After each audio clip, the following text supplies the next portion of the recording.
안녕하세요. 음악이 영화를 만났을 때 진행의 JR입니다. 사람들은 때로 복수가 정당화될 수 있고 복수가 달콤하다고 스스로를 확신합니다. 그러나 진정으로 행복하고 복수의 행위에는 만족이 있을 수 있지만 병든 형태의 만족이며 신체적, 정신적으로 건강하거나 삶을 강하게 만드는 것은 없습니다. 복수심이 깊은 사람들은 두려움과 불안에 삽니다. 복수하고 용서하지 않는 마음의 대가는 깊고 지속적인 행복과 우정을 포기해야 합니다. 복수하는 사람들에게는 진정한 친구가 없으며 인질만 있습니다. 친구 대신에 그들은 두려움으로 가득 차고 화를 내며 분개하는 동료들이 있고 그들 스스로 작은 지옥에 함께 모여 있습니다. 그러나 누군가를 용서한다고 해서 우리가 정의를 추구할 수 없거나 그 사람과 무엇인가를 더 해야 할 필요가 있다는 의미는 아닙니다. 복수심이 강한 사람들이 느끼는 분노, 격분, 증오, 분개, 그리고 괴로움의 독성은 다른 이들이 그 사람에게 끼친 그 어떤 것보다 더 큰 해를 끼칩니다. 이러한 독성은 신체와 정신에 스트레스를 주고 장기적으로 신체 또는 정신 건강에 문제를 일으킬 뿐더러 주변에 있는 사람들이 불행하고 즐거울 수 없도록 합니다. 복수심은 즉각적인 형태로 다른 사람에게 해를 입히고자 하는 사람이 그러한 감정과 스트레스로 인한 호르몬을 통해 본인 스스로에게도 해를 끼칩니다. 그들은 매일 독을 마시면서 건강하길 바라는 것과 같습니다. 그래서 용서의 단계를 배움으로써 원망과 괴로움, 복수심에서 벗어나 자신을 용서하는 데 도움이 될 수 있습니다. 과거를 버리고 모든 것을 뒤로하고 자유로울 수 있습니다. 윌리엄 퍼거스 마틴이 용서를 향한 4단계 중에서입니다.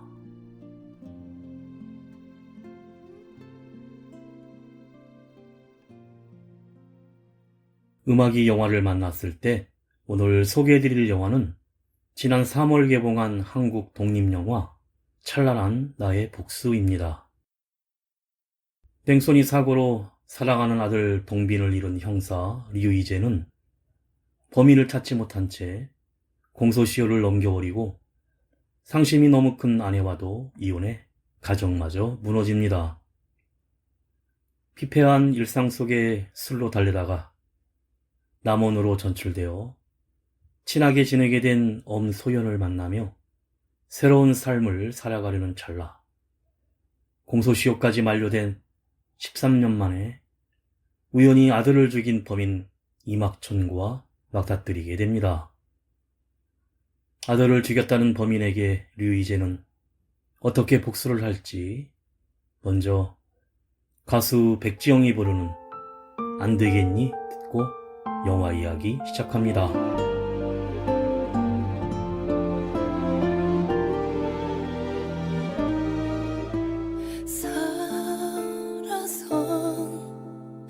안 되겠니 너의 사랑을 받는 일 죽어도 넌 안 되겠니 나를 허락하는 일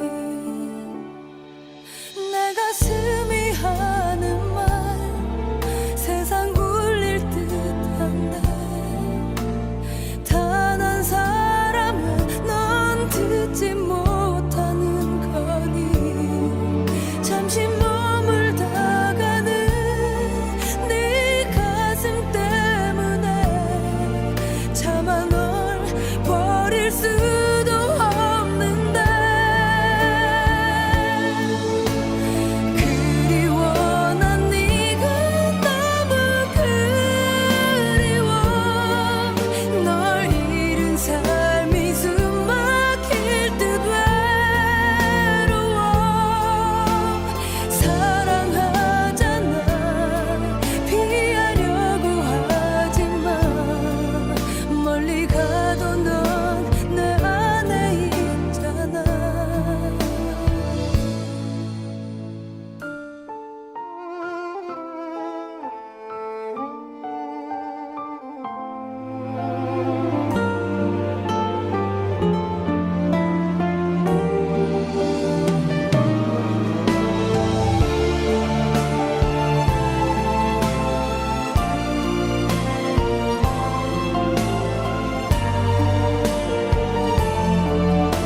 처음으로 가는 길을 난 몰라. 행복하고 싶어도 너 없는 행복은 내겐 더 아무 소용없는데. 그리워 난 네가 너무 그리워. 널 잃은 삶이 숨 막힐 듯 외로워. 사랑하잖아. 피하려고 하지만 멀리 가도 넌 내 안에 있는데.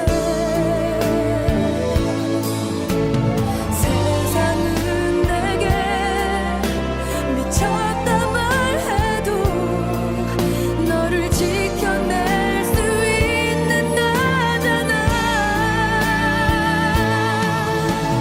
사랑해. 널 죽을 만큼 사랑해. 내 남은 삶을 다 걸 만큼 널 원해. 살아가는 게 사랑하는 일보다 힘겨워도 난 네 곁에 있을게.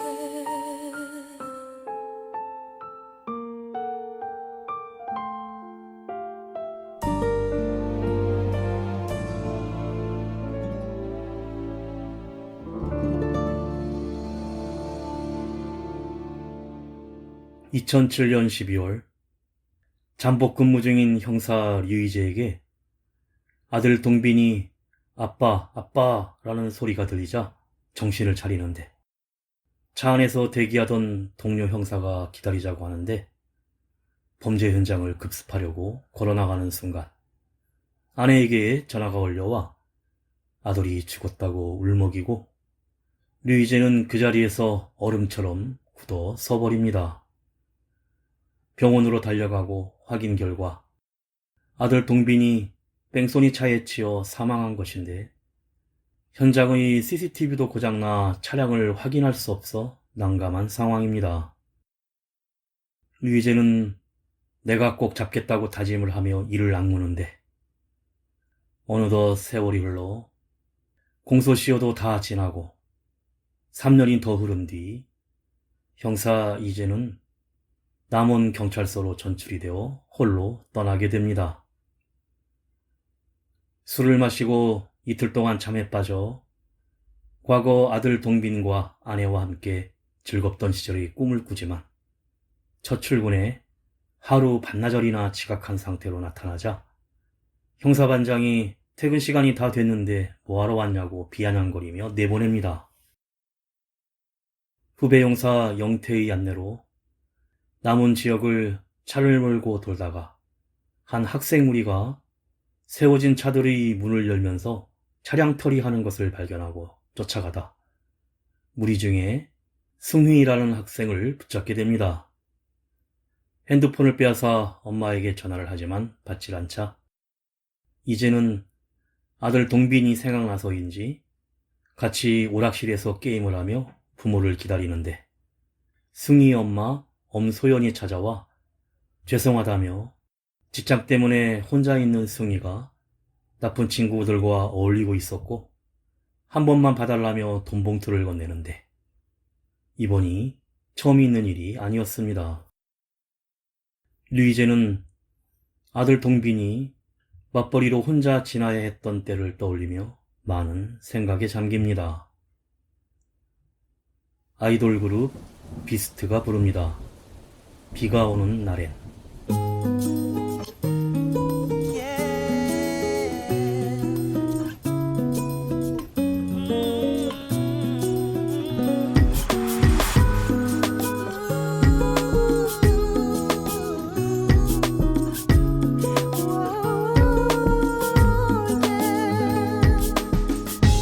세상이 어두워지고 조용히 비가 내리면 여전히 그대로 오늘도 어김없이 날 벗어나질 못해.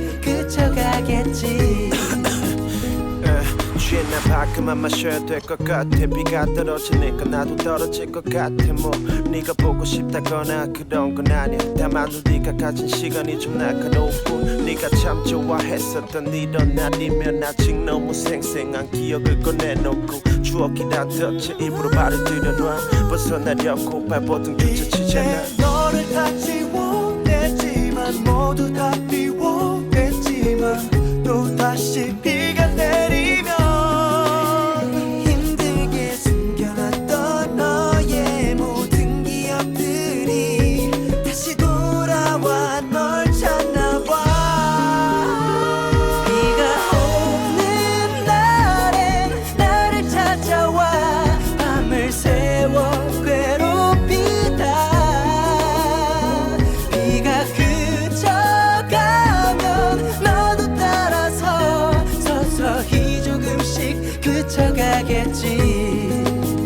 너에게로 이제 돌아갈 길은 없지만 지금 행복한 너를 보며 난 그래도 웃어볼게.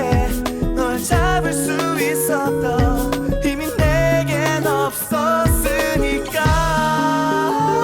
비가 오는 날엔 나를 찾아와 밤을 새워 괴롭히다.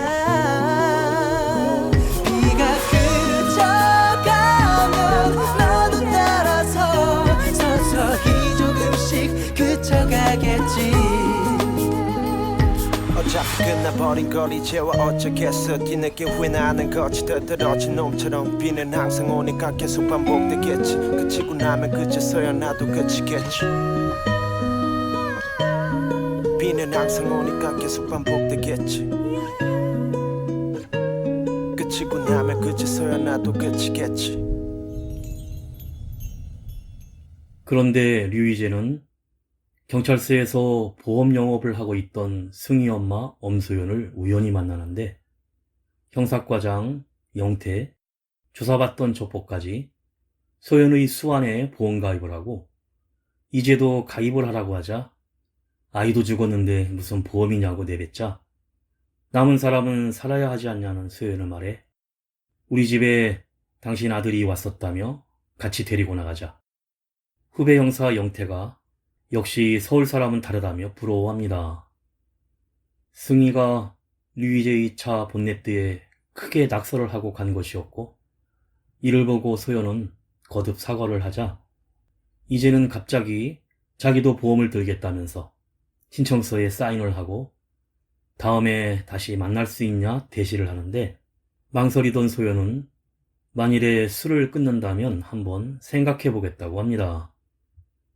얼마 후 전자제품 판매점에서 승희를 만난 이제는 드론을 갖고 싶어하는 것을 보고 사주면서 대화를 나누는데 승희 아빠는 대장암으로 6개월 만에 세상을 떠났고 엄마 소연이 보험 영업을 하며 살림을 꾸려나가고 있었습니다.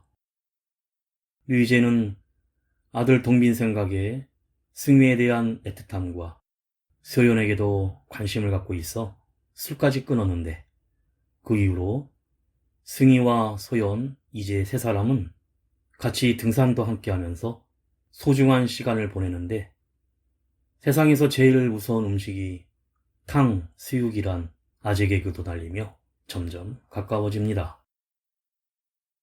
형사 류이제가 소연과 다시 만날 것을 기대하던 며칠 후 경찰서 화장실에서 정체 모를 남자가 인사를 하며 얼굴이 아주 좋아 보인다고 접근을 하는데 그런데 갑자기 아들 죽인 범인은 찾으셨냐며 13년이나 지났는데 지긋지긋한 일상에서 해방되었으니 잊으셔야겠다는 말을 남기고 나가려 하자 류이제는 쎄한 느낌의 핸드폰으로 그 남자의 사진을 찍어 남겨놓습니다. 가수 위원정이 부릅니다. 우순실의 노래 잃어버린 우산.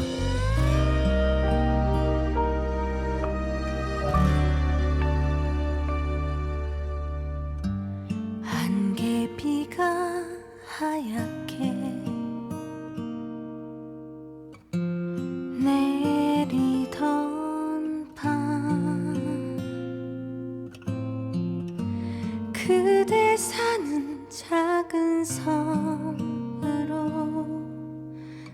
나를 이끌던 날부터 그대 내겐 단 하나 우산이 되었지만 지금 빗속으로 걸어가는 나는 우산이 없어요. 이제 지나버린 이야기들이 내겐 꿈결 같지만 하얀 종이 위에 그릴 수 있는 작은 사랑이여라.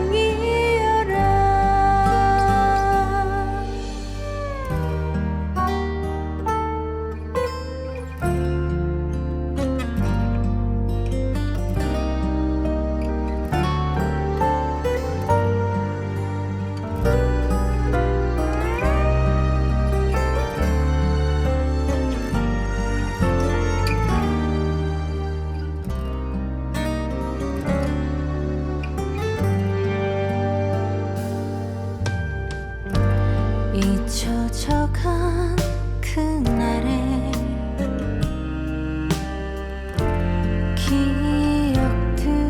기억들은 지금 빗속으로 걸어가는 내겐 우산이 되리라. 이제 지나버린 이야기들이 내겐 꿈결 같지만 하얀 종이 위에 그릴 수 있는 작은 사랑이여라.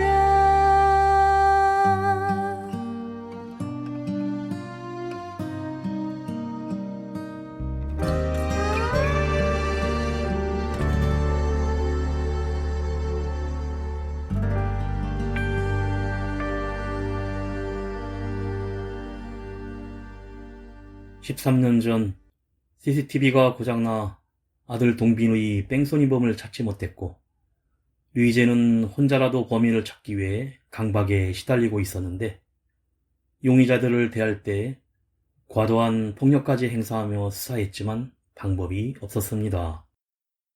류이제는 동네 조폭에게 화장실에서 만난 수상한 남자 이막촌에 대해 알아보는데 80년대 유명한 깡패였었고 주변의 친구, 동업자, 처자식들까지 모두 죽자 지금은 권투도장에서 젊은 애들을 돌봐주면서 지내고 있는 노인이라면서 이 동네에선 그 사람과 엮이지 않는 게 좋을 것이라고 합니다. 얼마 후 장성체육관과 남원체육관의 친선 권투대회가 열리는데 류이제가 찾아가서 이막촌의 옆에 앉아 이야기를 나눕니다. 1982년 10월 9일 11시 이막촌이 자기가 권투 첫 데뷔전을 치렀다며 생생히 기억난다고 하자 류이제는 그러면 2007년 12월 4일은 기억이 나냐고 묻고 무슨 날이냐는 학촌에게 그날 내 아들이 죽었다고 합니다. 이막촌은 능글능글한 눈웃음을 띠며 그날 서울에 갔었고 오다가 애를 하나 죽였는데 맞다 당신 아들이구나 라며 태연하게 미소를 짓자 류이제는 순간 울분을 터뜨리며 달려들지만 주위 사람들이 붙잡고 말립니다. 이막촌은 그날에 대해 알게 되면 당신은 힘들 것이라고 했잖냐며 비웃습니다. 류이제는 경찰서에서 조사받는 이막촌의 영상을 지켜보는데 형사과장 앞에서 아무렇지도 않게 자신이 과거 동빈을 죽였다고 자백을 하면서 동빈이 사고가 나던 날 류이제가 아들을 태우러 가기로 했지만 현장 매복으로 가지 못했고 혼자 집으로 가던 동빈이 이막천의 차에 치였는데 이막천은 자기는 운이 좋았고 동빈은 운이 나쁜 것이었다면서 우연히 일어난 사고에 의미를 부여하지 말라고 뻔뻔히 진술합니다. 가수 이승철이 부릅니다. 그런 사람 또 없습니다.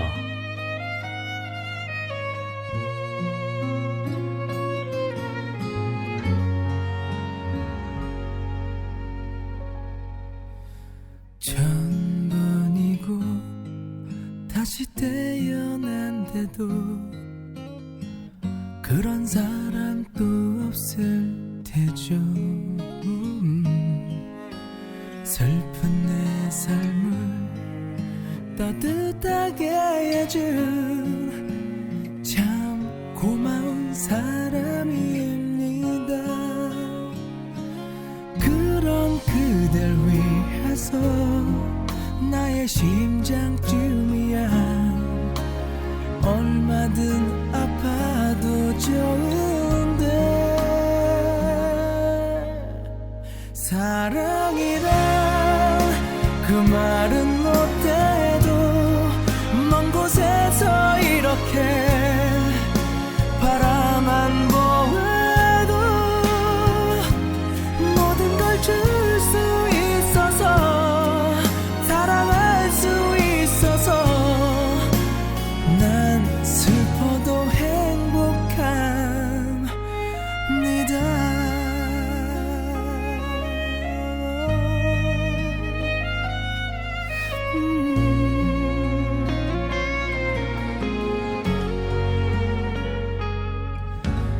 나 태어나 처음 가슴 떨리는 이런 사랑 또 없을 테죠. 몰래 감추던 오랜 기억 속에 단 하나의 사랑입니다. 그런 그댈 위해서 아픈 눈물쯤이야 얼마든 참을 수 있는데 사랑이란 그 말은 못해도 먼 곳에서 이렇게 바라만 보아도 모든 걸 줄 수 있어서 사랑할 수 있어서 난 슬퍼도 행복합니다. 아무것도 바라지 않아도 그대 웃어준다면 난 행복할 텐데 사랑은 주는 거니까 그저 주는 거니까 난 슬퍼도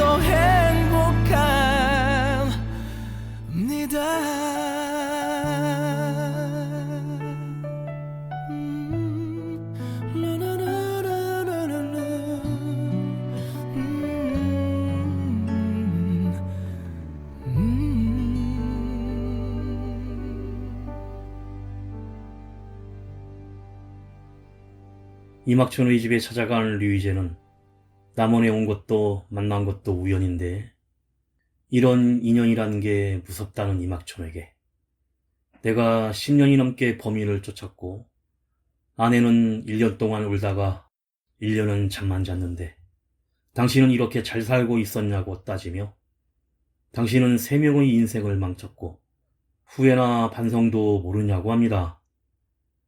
이막천은 그렇지만 우연히 생긴 일인데 어떻게 하느냐며 사람들 마음속에 커다란 구멍이 있다고 태연히 대답하자 숨이 막힐 것 같은 분노의 류이제는 비틀거리며 집을 나옵니다. 그런데 그날 밤 이막천이 갑자기 코피를 흘리며 쓰러져 병원에 입원을 하게 되고 류이제는 이틀 동안 집을 나오지 않고 출근도 하지 않자 후배 형사 영태와 소연이 찾아와 강제로 문을 열고 들어가는데 류희재는 괴로움에 방 안 한쪽 벽을 훤하게 뚫어버리고 서 있습니다. 모든 게 우연이라는 이막천의 말과 아들 동빈을 죽인 범인을 만났음에도 아무것도 할 수 없는 자신에 대해 자책감에 소연에게 소리를 지르며 하소연을 합니다. 소연이 지난 일은 바뀌지 않는다는 말에 그동안 소연과 아들 승희와 함께 바닷가와 산행을 하며 행복감을 느꼈던 시간들을 회상해 봅니다. 한편 병원에 입원한 이막초는 위암으로 6개월 시한부 판정을 받았지만 10년째 살고 있었고 류희재는 웬일인지 이막촌의 권투 도장에 1년치 선불을 내고 등록해서 권투를 배운다고 찾아갑니다. 이막촌이 돌봐주는 양아들이 권투 지도를 해주고 오랜만에 하는 운동이라 근육통에 시달리지만 하루하루가 지나가자 몸에 익숙해지기 시작합니다. 도장에 찾아온 소연이 샌드백을 때리고 있는 이재에게 이기면 뭐가 달라지냐는 물음에 용서는 안 되고 도망치긴 싫어서 화풀이 하는 중이라고 합니다. 소연은 어디로 갈지 모르면 갈 때까지 가보라며 자리를 뜹니다.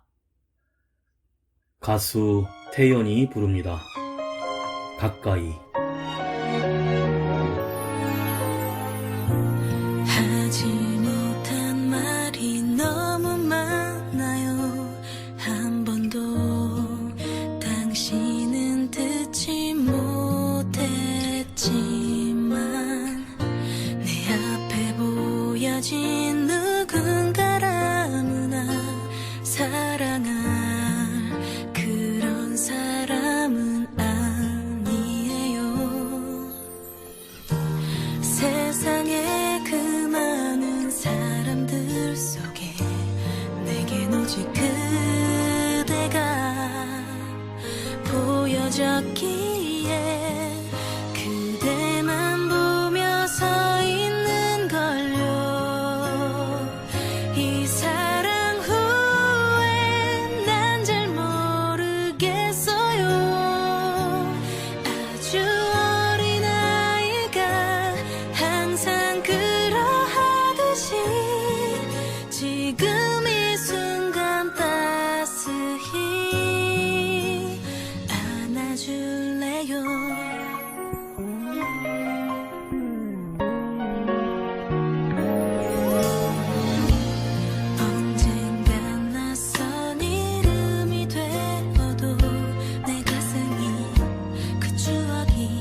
류이제가 복싱을 배운다는 소식에 이막촌이 퇴원을 해서 도장에 찾아와 쌓인 게 많은가 본데 그럼 자기가 풀어주겠다면서 류이제와 자기를 대신해 양아들과 권투 시합을 제안합니다.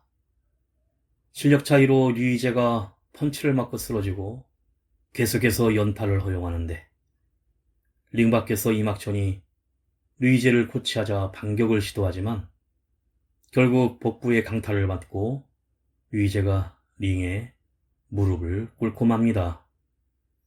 이 모습을 웃으며 지켜보던 이막촌에게 이제는 내가 졌다면서 도장을 떠나고 공원에서 영상 편지를 찍고 있던 승희를 만나는데 엄마 소연이 공부하라는 잔소리가 지겹다며 하소연을 하자 류이제가 승희 아빠에게 보내는 영상 편지를 찍어주고 이번엔 승희가 하늘나라에 있는 이제 아들 동빈에게 영상 편지를 찍으려 하면서 맞고 다니지 말라고 합니다. 그날 저녁 소연을 만난 류이제는 자기가 승희의 아빠가 되고 싶다고 고백을 하는데 한동안 말이 없던 소연은 그저 웃기만 하며 손을 잡습니다.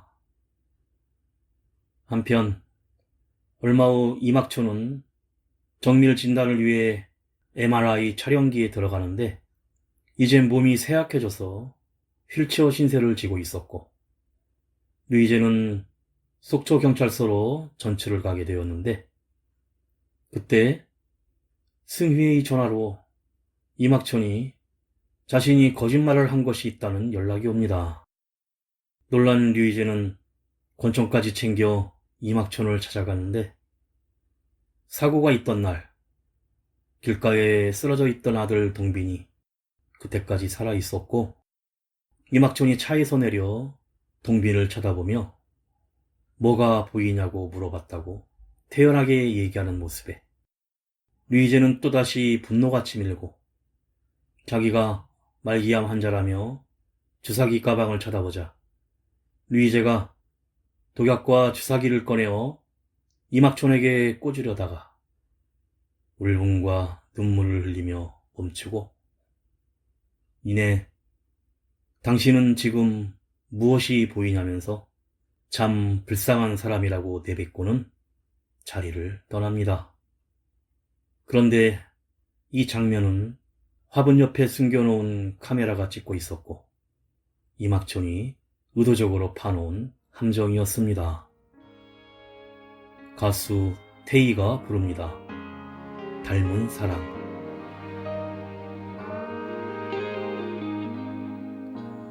왜 내게 말하지 않았죠?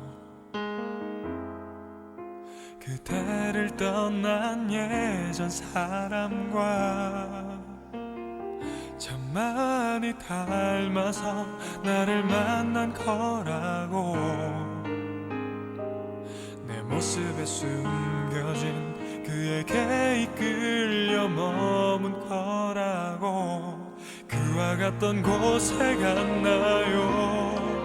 그곳에서 날 보면서 그와 함께 했었던 시간을 추억했나요? 날 사랑하지 말아요. 날 사랑하면 안 돼요. 그대 맘을 믿고 싶어 하면 그땐 어떡해? 혹시라도 그가 돌아온다면 나는 또 어쩌죠? 보낼 수 없다면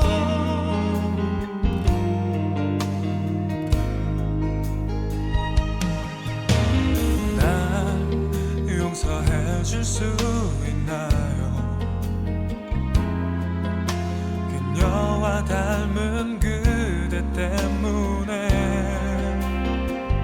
나 역시 쉽사리 빠져든 게 된걸요.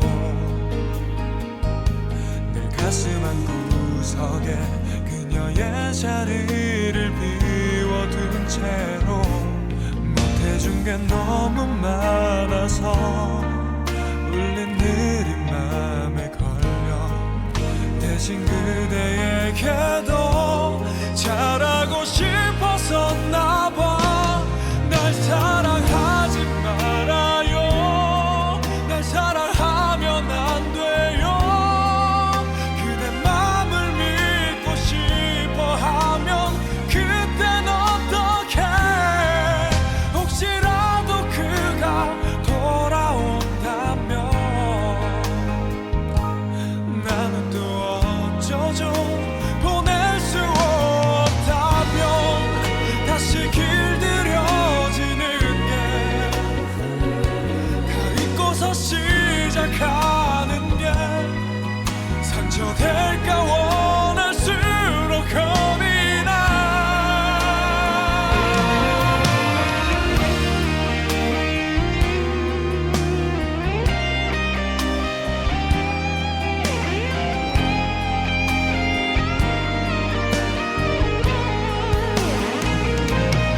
사랑할지도 몰라요. 하지만 아직 안 돼요. 서로 외로움이 외로움을 키울 뿐이죠. 그대 안에 내가 그보다 크면 내 속에 그대가 그녀를 다 지우면 와줘요.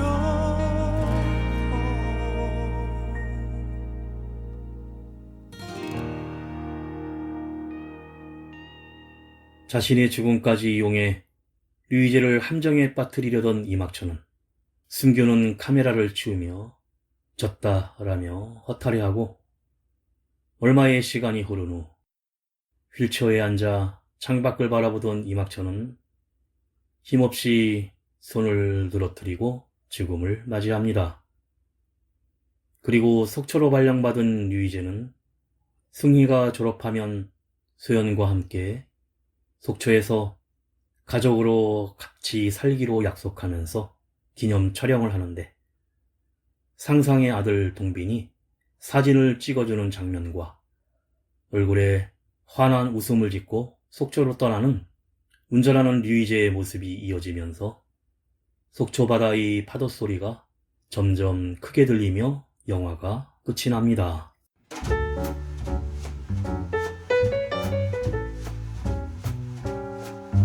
인간에게 죽음만큼 부조리한 것은 없습니다. 단 한 번뿐인 인간의 삶은 언젠가 끝이 날 수밖에 없고 또한 사라진다 해도 세상은 조금도 달라지지 않는데 이에 대해 느끼는 부당한 감정과 그 원인을 찾으려는 시도는 다분히 인간적일 수밖에 없습니다. 영화 찬란한 나의 복수의 대상도 억울함과 분노에 따른 인간의 복수심으로 특정할 수 없는 상상의 범인을 찾아가는데 우연히 그 대상을 만나게 되고 공소시효까지 훌쩍 지나 법적인 방법이 없는 상태에서 다분히 인간적인 복수심에 괴로워하고 도덕적으론 악으로 정의되는 상황입니다. 영화는 뺑소니 사고로 자식을 잃은 형사 류희재가 술 문제와 사건을 저지른 범인을 잡기 위해 과도한 폭력 사용 등으로 전출을 거듭하다가 남원으로 발령받게 됩니다. 이곳에서 혼자서 아이를 키우는 엄소연을 만나 새로운 삶을 살고자 하는데 우연히 류희재는 뺑소니 사고의 범인 이막촌과 마주하게 되지만 공소시효는 이미 훨씬 지났고 형사로서 그가 할 수 있는 일은 없었습니다. 죄책감도 없이 뻔뻔하게 잘 살아가고 있는 이막촌의 모습과 사건의 진실들, 결국 류희재는 이막촌에게 처절한 복수를 다짐하게 되고 선택을 해야만 했는데 복수에 대한 보편적이고 인간적인 감정과 악을 악으로 대항하는 것이 선인지 또 선과 악의 대결인지 선한 적 없는 선이 그럼에도 선함이 되길 바라는 도덕적인 질문을 던지고 있습니다. 하지만 복수가 찬란하다는 것은 곧 악으로 표현되는 복수가 이처럼 용서라는 형태로 미래가 이렇게 찬란할 수 있다는 희망을 보여주고 있습니다.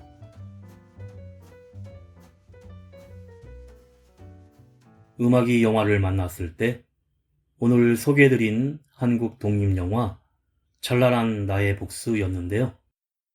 영화진흥위원회의 독립예술영화 지원작으로 순제작비 3억 2천만 원을 투입한 영화는 분노와 증오를 대하는 방식에 대한 이야기인데, 임성훈 감독은 이런 분노의 복수가 우리를 어디로 몰고 가는지 질문을 던지며, 영화는 주인공의 일상이 철저하게 파괴되어 삶의 무게를 못 이겨 깊은 심연으로 빠져들고, 심연 깊은 곳에 살고 있는 괴물은 이 남자를 잡아먹는 데 그치는 것이 아니라 자신과 같은 괴물로 만들고 싶을 것이라고 연출 의도를 밝혔고, 절제된 감정을 카메라에 담아내며 찬란하거나 화려하진 않지만 현실적으로 과거에 사로잡혀 앞으로 나아가지 못하는 우리에게 미래에 대한 희망을 보여주고 있습니다. 마지막으로 7080 가수 정유경이 부르는 꿈 들으며 인사드립니다. 지금까지 JR이었습니다. 오늘도 인생을 영화처럼.